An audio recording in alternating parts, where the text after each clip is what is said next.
Hugo, tu nous parles aujourd'hui de plaquettes de frein. Et il y a différentes compositions dans les plaquettes. Oui, on a 3 types de composition de frein.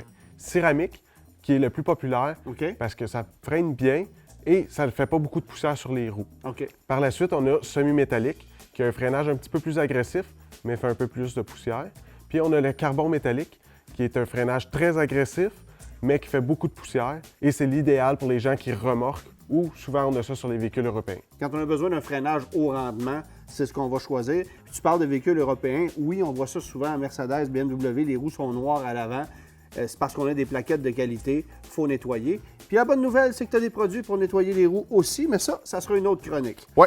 Bon, maintenant, il y a des qualités dans les plaquettes de frein. Oui, il y a plusieurs qualités de plaquettes de frein.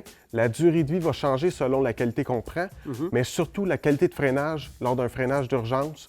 C'est là qu'on va voir la grosse différence. OK. Ce qu'il faut aussi savoir lorsqu'on achète des plaquettes de première qualité, c'est que les taulettes métalliques viennent avec. Et si on achète des entrées de gamme, il faut les acheter séparément, sinon on va avoir des problèmes de bruit.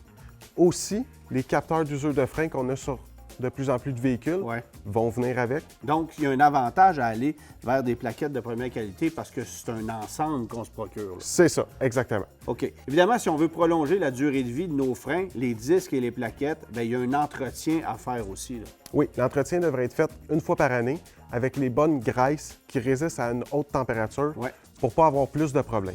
L'autre chose à surveiller, c'est les véhicules électriques. Oui.